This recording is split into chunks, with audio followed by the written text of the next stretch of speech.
Welcome to the Living at Source podcast. Today, I'm joined by Bradley from the Internal Game. You guys know him, highly sought after from members of my school community. They kept telling me, hey, you got to talk to Bradley, got to talk to Bradley. So I'm so happy to set this up. Bradley, welcome. Hey, thanks, man. Thanks for having me. I'm excited to be here. Heck yeah, man. This should be a lot of fun. So I'll just kick it off. After going through your whole journey, I know we talk about journeys, but how do you relate to the concept of identity now after realizing you're not your mind? Oh man, that's a good question. More so about if anything, it's kind of put me on. I don't want to say guard. Guard's not the word, but like being aware of like new identity being created, like because it's sneaky. It is sneaky, like we start to remove labels and conditions and like stuff we don't want to be part of the old identity.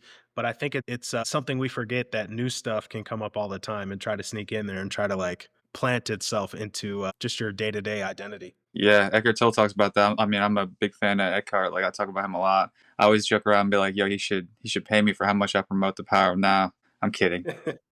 But no, like it's a thing. He talks about the ego creeping in the back door, because like to me that's kind of not the game plan. But I guess having a game plan is, I don't know, I guess the best way to describe it is like I don't want to be more spiritual now. Like it's not a going from identities like, oh, well, I'm the spiritual one. I'm the teacher now, like that kind of stuff. Just more so of like, hey man, like when I do sessions, I'm like, guys, I make videos, I put them out there, and when we talk, I try to point you in a direction that has helped me. But other than that, I don't know. I understand that. What you said about the that spiritual ego too, man. That one's sneaky because like you finally feel like you've found what you've Yeah. been looking for. Not necessarily new age all the time, but that spiritual ego is the real deal. Yeah, uh, I mean, it's highly more favorable, but identity nonetheless. I mean, it's going to come with its fear of being threatened. It's going to come with its limiting perspective, all that. Yeah, it definitely does come with all that stuff. What would you say? What's the difference between like your changing thoughts and shifting into your new awareness, like the awareness of who you want to be? You mean like, what do you mean? Like, you could still have thoughts from an old identity, but that doesn't necessarily create your reality or decide who you are. What's the difference between having those old thoughts and in the new awareness? Or how do you manage that, I guess is the better question. Yeah, just being aware that they are just thoughts. I mean, I talk about this a lot on my channel. To me, it's the biggest game changer is realizing that like we're talking about, you're not your mind, and to like sometimes thoughts seem really, really real, right? And it's not that they can't turn into these things, but like they're really irrelevant most of the time. And like at the quote unquote old thoughts is like, as long as you're not buying into them, like they're neither positive nor negative, they're just thoughts. We assign the meaning, and then if we play around it, we either get excited or scared nonetheless. But the thought is just a thought. It's not a universally meaningful thought. It's just, like, you could think about something that's really inspiring to you, and I could think about it and it not be inspiring. And it's if it was universally meaningful, then it would inspire me as well, right? But it's not. So like I try to remember that it's like, yeah, that it's just a thought. And so, when I talk with people and they're like, dude, I'm having issues, and I get it because, like, dude, the idea is simple. The news story is the true story. The stop one, start another. Stop thinking that way, right? Nonetheless, but the issue that people have is going back, right? Actually entertaining these thoughts because they're used to doing that over and over and over and over again. And so it seems a little, well, first of all, it's uncomfortable. It's like, no, I need to be doing something. I need to be affirming for something. I need to be like really flipping the thought, and I take the approach of like, hey, let's not even worry about that right now. Like, just you prove to yourself that your thoughts aren't powerful, like, until you make them, and then you're going to be in a lot better position to like see some things, because right now when you're buying into that stuff, you have a very limited perspective based on the identity. That's pretty much like but I do the same thing with myself. Right. How did you like when you first were getting into this? I don't hesitate to call it work because it really isn't, right? It's the truth. How did you loosen your grip on your thoughts? I got tired of pain, honestly. I mean, I shared the story about like, trying to get back with my wife and things like that. And I remember just having that experience, man, where I was like, dude, if she came back today, like, I am no different than I was. I've not changed anything. I'm still scared. I'm still all these things. I'm over here saying I'm priority, but I'm not.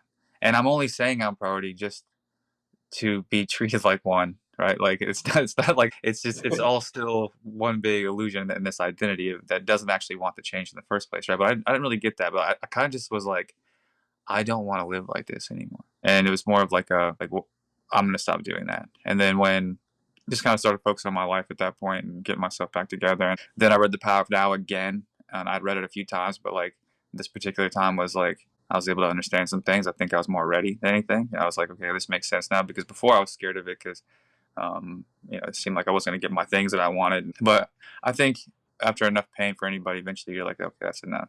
I don't want to do this anymore. Like actually not want to do it, not just saying that. I think it does take, not for everyone, right? But it does take a kind of a breaking point. For me, it was just exhaustion, like exhaustion of mental gymnastics all day, and none of it actually meant anything. None of you give so much power to them. And I would have the evidence in front of me, like these things, these thoughts aren't doing anything for me, good Yeah. or bad. So, once all the changes happened, do you have any good examples of like when that outer reality started to mirror what was happening inside? Like once the changes started happening, what were you seeing out there to get kinda give you that confirmation?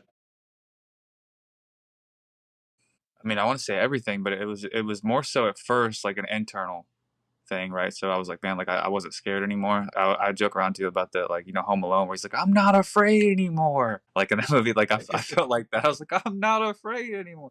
And because I struggle with a lot of uh, fear for sure. It's like anyone, but like I was really fearful my whole life, and it manifested in different ways, aggression, and really focusing on stuff. And but nonetheless, I guess that external change would have been the wife initially because that was all I've been focused on. Then I stopped focusing on it, and then I was like in a different place. And then the way she reached out and like the how different it was, like the conversation that we had compared to the last one, and like her demeanor, her face, like she was excited when she saw me, and she was just like, it's just on a screen like we're talking right now, and I was like, whoa, like this is here. This is it. But like it still was such a, I don't know. I didn't have a lot of blame. I just like I did before, and I was just like I saw her, and I was like, wow, this is. It's mainly that. Like it was her for sure. The whole experience was different, but like I didn't have the same viewpoint of her as I had before. It does take that different perspective, right, to see something else. So we both coach or guide people, whatever word you wanna use. I'm curious, what do you see the most? Like, what is the biggest block for some of your clients That in reality? they're scared that if they take their well, most of the people I work with are SP related, like relationship related, which is cool. It is what it is, and we all find it some kind of way. And but I would say the biggest hiccup is the fear of pulling the attention away from that and putting it on themselves because they're worried that like if they do that, they're not going to get their person anymore. And then I try to remind them like, listen, this is why we're in this position in the first place. And we got a lot of attention on this person, like and coming from and we're perceiving this person by how we're the identity and things like that. So it's like it's not ideal, it hasn't been ideal, and when we say things like I always end up like reverting to like, okay, listen, but has it been working? Are you still feeling like this is okay? Like it's not okay, right? So like let's try to shift over this way a little bit, and that's why I start them off with I try anyone for like just a thought, just to get them stabilized, and then pulling their attention back from all this story. Because again, like I said, it's telling a new story is the easy part. Not going back to this considered old one is what's It's actually a little happening. more tricky. Yeah. I would say I use the same kind of tactic as far as, hey, you've got the evidence. Look at your past. Even though it's not real, we're in the now moment. You know what you've done and who you've been, and you've got the evidence. So we got to look at that and make some changes. But I think it, at least for me, it is shifting from the outer to inner, but it can also be it's either people coming from law of assumption or it's they are so concerned with maybe the quality or what their thoughts are. They are so sure that their thoughts are creating their reality. And that's a big one because the thoughts are happening all day long. And it's almost like can get into this kind of vicious cycle of forcing themselves to have good thoughts. And I can find that pretty tricky to try to walk people off a ledge with that stuff. What do you do for that? Just a thought. Yeah. It's a someone just commented today on the video, and it was like, "Hey, listen, man, I get to just a thought thing, but what kind of tools you got for when I spiral?" I'm like, "That's the tool, my guy." Like because it's again, it's not positive or negative, but like I do like what you just said, and yeah, man, I don't know. It's people if people are focused on flipping it, right, then that means they're scared of the thought. That they're scared that this thought is going to manifest. So they have to say 20 different ones that are opposite of this one, so this one doesn't manifest, right? But then not believing that they just said it in the 20, because like the identity itself that they're trying to change from the identity is part of the identity, right? And so it actually doesn't want the change. Like it's just a certain identity, right? Like you're not healing that one, you're not changing that one. Like you have to get out of it. Like so you can because that particular part of the identity sees things a certain way, and it's looking for confirmation of how it sees itself. So like trying to affirm opposite and tell new stories, like again, people don't have the problem with it. It's that like they're doing it from this place, and it doesn't feel good because if anything, it just reaffirms that they don't have something, or that this is hard, and this is kind of like how Alan Watts said. He was like, wanting a positive experience is a negative experience. Like it's you're implying that you're not there, and so it's yeah. I would say that. So if I get them with just a thought, like they can start there and trust it enough, and they'll stabilize and they'll realize, okay, look, now I have some space between kind of like you're saying, like believing all these thoughts and like being aware of them and not being them, because like there's a big difference between saying I'm a priority and then actually going and being one. There's a big difference between saying I'm chosen and then actually like just going out and living like you are. You don't even need to affirm when you're doing it. There's many people out there that have really good, luck, good reflections that don't know a damn thing about affirmations. Absolutely. I I think it's this outer world trips people up so much. And we say it's a way of being, but changing that being can seem so tough at times. And I think the biggest question I get is, am I doing it right? And Oh what I yeah, I get try to tell people is, you can't be the questioner. You can't question yourself, right? Because if you're asking the question, if you're doing it right, you're definitely not. And also, it's my belief that you are the decider of all that, right? You're the only one that could answer that question, for even sure, though it's an unnecessary question, right? You're the source of your reality. So I don't know. You tell me. Are you doing it right? for sure. Yeah, I get that. It's kind of when people talk about law of attraction, and it's like this or something better. I'm like, but you'd be the decider of whatever was better, right? So like like if that wasn't the case, then yeah. So I get what you're saying. Yeah. We often talk about people who it's either reality creation or knowing themselves as source, law of assumption, law of attraction. We can talk about gratitude a lot, and I'm wondering how you use gratitude in your guidance. I always talk about to be grateful for yourself because it's the what you are is source or God, and it's the only substance and it's the only thing to be grateful for. Man, I'm big fan of gratitude. I know it's kind of oddly enough because depending on where people come from, law of assumption, things like that, for whatever reason, it's kind of linked with like law of attraction stuff. But it's no, it's mandatory if you ask me. Gratitude is is where it's at, man. Like even Rhonda Byrne, there's a Byrne or Byron, like the lady who did The Secret. She also had a 28-day I think it's practice. What's that, man? I said I think it was burn. Okay, yeah, I thought, yeah, something like okay, so Burn, Byron, Beern, something like that. Anyway, she's like, she has a 28-day practice called the Magic, and it was about all about gratitude, and it really changed how I saw things. And like from food, the food you eat, like all the people that got it together, like who shipped it across the country, like all this thing, and like all you had to do was pay like $5 and you got it. And like you just had to, there was just like so many different ways of looking at things, and it really was more of an abundant way of looking at things too. And like, oh wow, all these things are happening for me. And so like, and for everyone else, and it was a really good way of looking at stuff. But I noticed that I wasn't able to do that much when I was really, really thinking about self, right? Like, and what I could get. So again, I would still probably go back to, yeah, get out of mind a little bit. But yeah, I think that I agree with Eckhart. Gratitude is something that arises naturally when you are separating yourself from incessant thought. Like, because you can enjoy the day. Like you can enjoy, I mean, whatever, as long as you don't have all these reasons in your head why you can't be happy today. Yeah. I love that, man. Gratitude is, it was one of the trickiest things because I knew, we all have those experience of like random gratitude throughout our life. And it's like, okay, I understand the feeling. I understand what it is. But sometimes maybe I'll feel like I'm faking it when I'm like trying to get something, right? I got to feel gratitude so I can have this thing. And for me, like the most profound realization was that gratitude is always here. You're just not aware of it and you can become aware of it. Yeah, man. What is that? So I'm curious, like, what does it mean for you to live as the new you, right? This new identity, even if it doesn't seem that, you're not getting that reflection immediately or reality hasn't appeared to change. Well, ideally, it's not a new identity, right? But I make videos, man, for a lot of people. I mean, for anyone in general. There are some people who want to go from it to a different identity. That's cool. There's some people who've had enough pain and want to transcend it altogether, right? It just is what it is. I don't really care what people do. Like, I just give it, kind of my take on it. But as far as like the new way is, man, I have been in a lot of pain before, right? I don't make identities out of it anymore. But like, I'm also gonna die one day. Like that's gonna happen, right? I don't know what happens after this. I don't know if I come back. I don't know anything about that. But I do know that like I am gonna die in this body one day, and so like I'm going to have a good day. And so like I have intentions about things that I would like to do and good experiences and how I would like things to be. And then I go have a good day.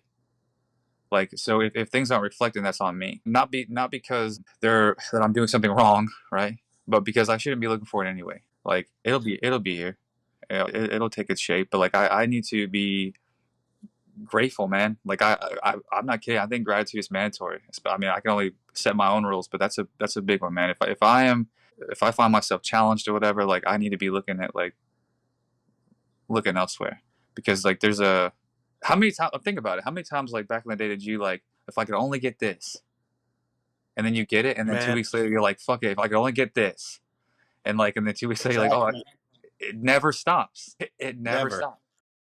So like gratitude allows you to be happy now. And now I'm not saying that like from law of attraction stuff, I'm not saying that anybody you have to be happy to get things, but like I am saying why not? Like because you can. And to me, a lot of the reasons that people aren't happy is because they have a bunch of reasons why they can't be, or why it's prolonged in this perceived future. But like you start dropping those things, just a thought, you realize, oh man, life's kind of cool. Oh, wow, like hey, Jim at work is actually pretty cool, man. I don't have this fucking story that he's an asshole anymore. Like like it's all this. But yeah, I don't know, man. It's the new way for me is just that like I need to make a decision that I'm going to be in control of my state. That's it. Yeah. Like Yeah. that's it. Like be more concerned with what's going on inside than out there, and then also appreciate out there. Yeah, find that appreciation. But yeah, it's always going to be that inner state over everything. How do you encourage people to stop looking in the world externally? How do you get people to really let that part go? I don't think I do. I don't know. I don't know. A long time ago, I went to. I mean, people do, but I don't know if I have anything to do with it because, like, a long time ago, I used to be in AA, and I could stop drinking alcohol. I needed something to help me. Like, it has its great things in there, just like it has its things that are maybe not so favorable, just like anything, right?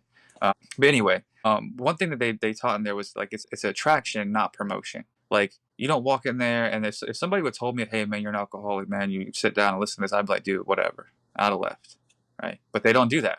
Like I walked in there, and like people started talking, and they shared kind of their experience, and I was like, "Man, I relate to that," and then they seemed happy. So I was like, "Oh, like they might know something I need to know." Like it was attraction. Like they didn't promote anything to me. So I think I do the same thing on my channel. It's like, dude, I share some personal stuff sometimes, so to where I think it's where it'll be relatable to somebody, Mhm. and then I continue to be me. And I think that that is more of a has something more to do with it than like something I say. Because like I'm like, okay, listen, dude, like I can only tell you what I did. Yeah, you can only really speak from your perspective and experience. So I get that. But as How far as does like certain things that I've told them, I mean, no, I just say, hey man, start with just a thought. I do this a lot because like when people can really get out of that obsession, that momentum for a little while, then they'll start to realize some things all on their own. They really do, right? You just gotta put it into practice and try and kinda play with it, right? That's the other part about this. None of this needs to be stressful. We can play with this. It can be fun, right? We're trying to turn life into this amazing experience. I always say you wanna be the happening, right? Nothing's happening to you. You wanna wake up every day, walk out that door as if you're the only thing going on. I like And that, that's man. Be the yeah, it's happening. such a hard shift. Yeah, be the happy. I like that. So, dissolving the illusion of time. I think it's the most powerful thing there is in reality creation because everything is happening in the now. Everything gets reflected in the now. I think, the logical mind, it doesn't play that big of a role from my perspective in reality creation. But I think for me, the logical mind can understand that time doesn't actually exist. I'm curious how you feel about that and what do you do to kind of dissolve that? Or are you just aware of it? Wait, you're saying that the logical mind can I yeah, it can. so from a Yeah. logical standpoint, yeah, I think anyone can understand that time's not real. But I think that's the biggest we operate in this linear way, right? We think we're going this way, and it's not the truth. So I'm curious how you dissolve that. Man, that's a good question. 'Cause no, I agree with that because I remember the first time I read The Power of Now, and he was like, "Have you ever been in the past? Have you ever been in the future?" And I was like, "Whoa!" I never thought about that. But yeah, logically, I could understand that. But also, I think that Yeah.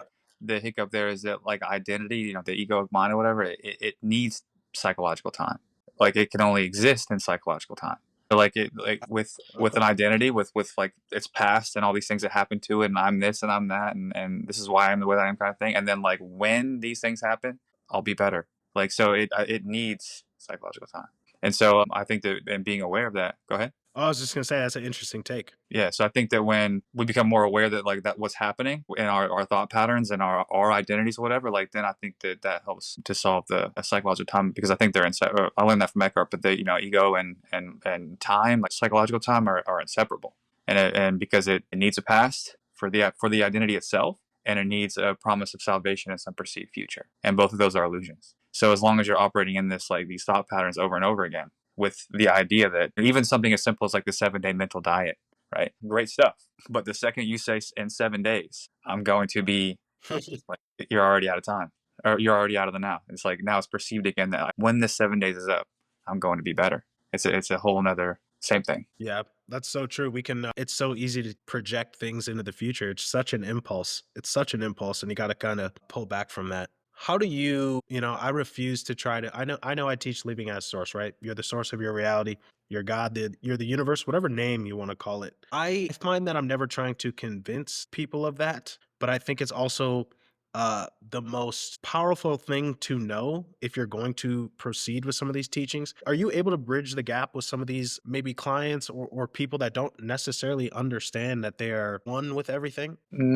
I don't know. I know that I know that I probably plant more seeds than anything because like I was sharing earlier, like I've read The Power of Now like probably 3 or 4 times before I actually read it and it made some sense. So like sometimes like you just have to be in a different state, maybe kind of ready for something, and then students ready, master appears kind of stuff. But like I do think that if people are pulled to like channels like yours and mine and things like that, and they're watching these things, like I think they're on their way. And so like I just keep speaking, right? And I'll keep answering comments sometimes. They're like, "Hey, like, what do I do?" And I get that, but I think that it's more about like them initially trying, like them initially actually doing it, and more of a giving up, like of this little bitty identity trying to control these things, and just like kind of taking a step back and not blinding to thought for a second. And then I think the things make sense that they are source after that. Because, like you said earlier, there's you can look back, man, and see, okay, yeah, I did that. I mean, people aren't watching 5, 10 videos if at all if they can't even. They're like, okay, this kind of makes some sense. So like people know that they did it. It's just getting out of the identity that's the issue. It's very familiar. So people can say, okay, listen, I'm source, I get it, but how do I stop this? I think they know, right?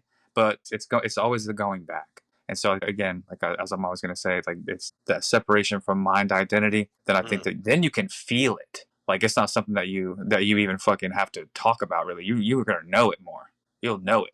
That's so You're like, true. You know it for real, and it becomes more obvious once you have this new set of lens on, right? Where you're not looking at things through that old identity, through like the powerless you, I would suppose. Maybe that's yeah, the powerless you. I kind of like that because I thought I was powerless for so long. And it was such a shock to find out, wait a second, you're the ultimate power. And it can be intimidating, I think. And it feels like a lot of pressure, a lot of responsibility sometimes, at least in my early stages. But it was the letting go. Once I finally learned how to let go of some of this stuff, it became so obvious, so obvious. And I was able to start forgiving myself for things because I think we're the last person we forgive is ourselves for so much. But I was able to forgive other people as well. Now looking back at all this, I realized that there's nothing actually to forgive. mhm. However, it can still feel so powerful. So, can you elaborate on forgiveness? Yeah, man, it's a good question. I like forgiveness, but kind of like with the you're talking about the seeing the magic and stuff, right? Seeing the being able to see it. It's like, well, identity can't see that because it's nothing created, it's all around, it just can't be perceived, right? So like the identity itself is actually looking for a letdown. Like if there's an identity that doesn't feel good enough or doesn't feel enough or things like that have been abandoned, all this little and made part of itself is kind of made by pain and identify with pain, it's not seeing magic. It's going to be looking for like the letdown, right? So like to get it out of that, then yeah, you can see what's always been there, but not being able to be perceived. So when you start to get out of the identities and stuff, I think forgiveness is also something that happens naturally, right? I do. I think forgiveness. I think more surrender. I think things like that happen naturally. Just like when you're in an identity, it's natural to think that your specific person is doesn't want to talk to you.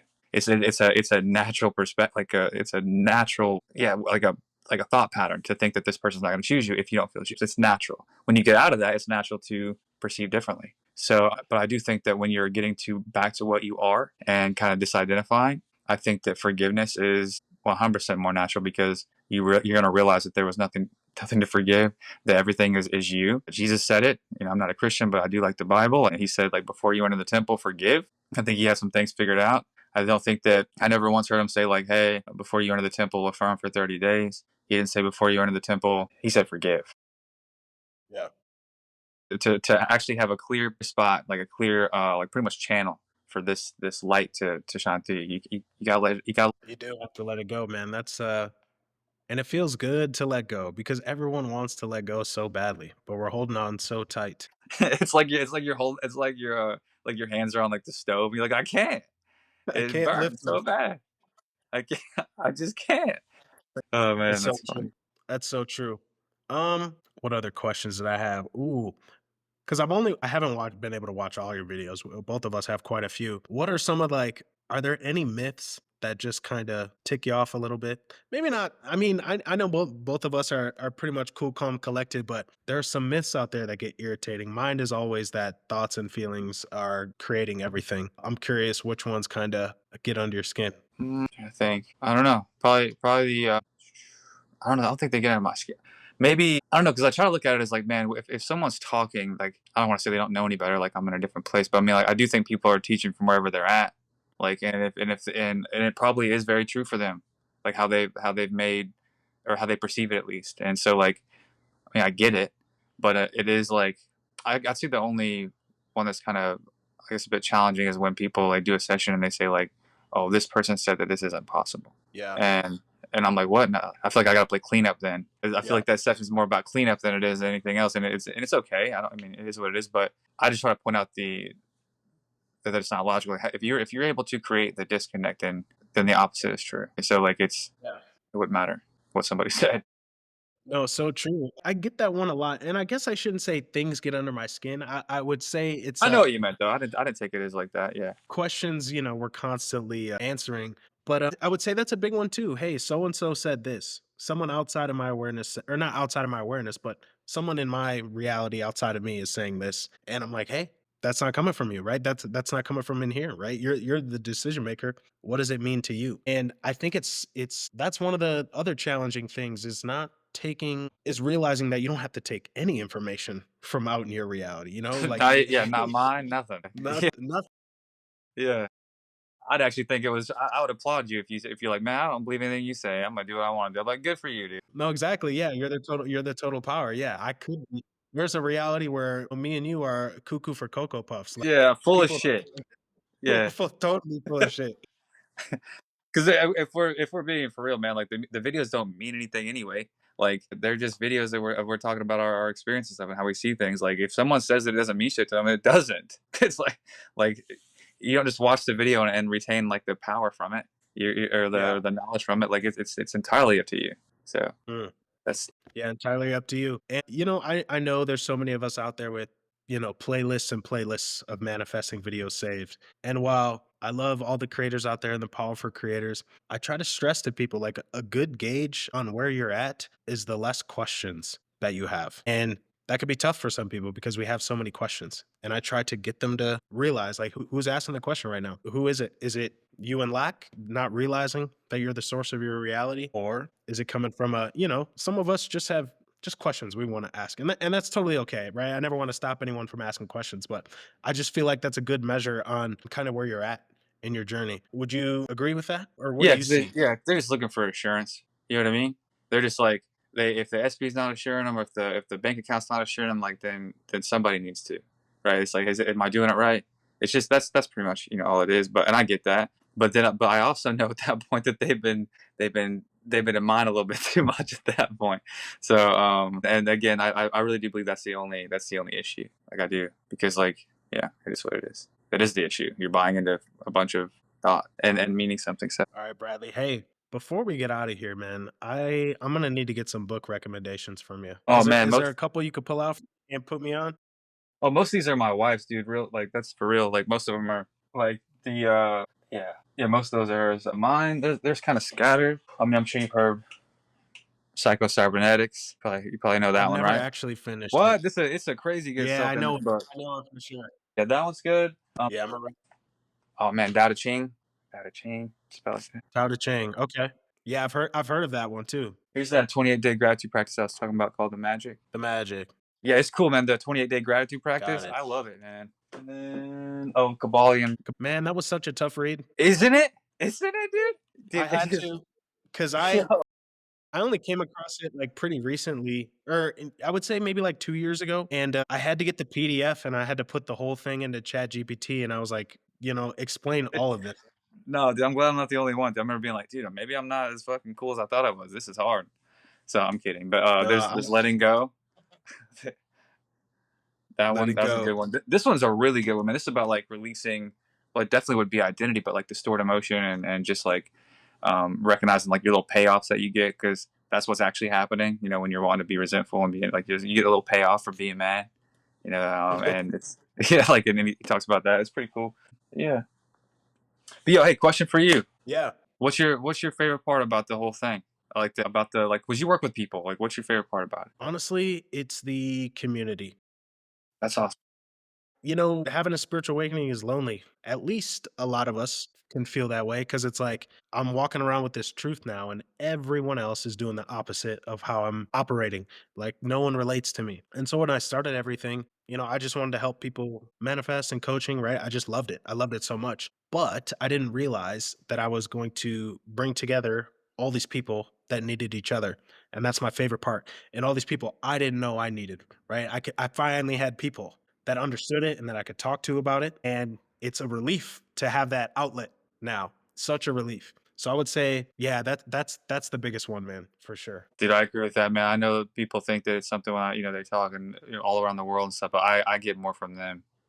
I do every single time. Like, because it's cool. I talk to people across the world. Like, I grew up in a little town in Arkansas, dude, and like just want to make it to like a street. So, and then I had dreams of this and dreams of that, and to actually be able to talk to some people across the world about um, like pain and getting out of pain and finding like life again and things like that is there's nothing there, dude. Nothing beats it to me. And because I am them. I am them 100%. I see myself in them every time. And but yeah, I wanted to say, man, the school community that you rock, man, that shit is dope. Keep that up. That's amazing stuff, dude. Appreciate that. Yeah, for real. I'm glad you did that. Appreciate it. And yeah, I'm glad too. And it's the place is always buzzing because, like you said, we got people from all over the world. So all hours of the day, people are posting, commenting, just being like the most powerful reflections of your awareness you can imagine. And it is cool to be able to. Yeah, I never thought I'd be one day be talking to or on a call with someone from Barbados, somebody from Germany, someone from the Ukraine, Australia. It's just the internet's powerful. I used to Yeah. be the biggest hater, Oh yeah. but That, yeah, man. that's funny. It just seemed like, when I was before the awakening, we kind of get into like, you go down the rabbit holes, conspiracies and all that stuff. And just like the internet was such a poisonous place to me. But that was my perspective from this old identity. And now For I have sure, man. this brand new one of just possibilities are endless. And I'm just connecting with so many cool people all the time. And I get to talk to people like you and, people like Brittany and Autumn. So it's been really special and just open up so many doors to me. And for anyone in the community, Bradley is going to be joining us on, damn, what day did we say? I already 14th forgot. of June. 14th of June, guys. Yeah. Saturday morning, 14th of June. I'll have a Yeah, whole that's going to different be perspective, awesome. man. I'll be 35 then. Yeah, so 35. like, That's a right that's a good now, number. I got a certain perspective, brother. I'm not gonna have come June 14th, bro. It's gonna be it's gonna be different. No, I was talking to my wife. I told her, I talked to her, or yeah, I told her I'd talk to you, whatever. And then I told her about your school community. I was like, I checked it out, and she's like, how was it? And I was like, it was fucking dope, man. I was like, I didn't even know people were doing stuff out there like that. Like that's pretty cool, man. So yeah, kudos to you in that, and I'm glad that it's all like everyone seemed really tight knit in there. They were really nice. Like that's where it's at, man. Yeah. No trolls in there for sure. No trolls. We try to keep them out. But awesome, man. Hey, I appreciate the time so much. This was great. We'll have to do this again. And awesome. Take care, Bradley. You guys, if you don't know him, the internal game on YouTube. I'll link all of his stuff in the description below. You guys go check him out. And please head over to the school community. 7-day free trial going on right now. So appreciate it, Bradley. Hey, thanks, man. Take care, man.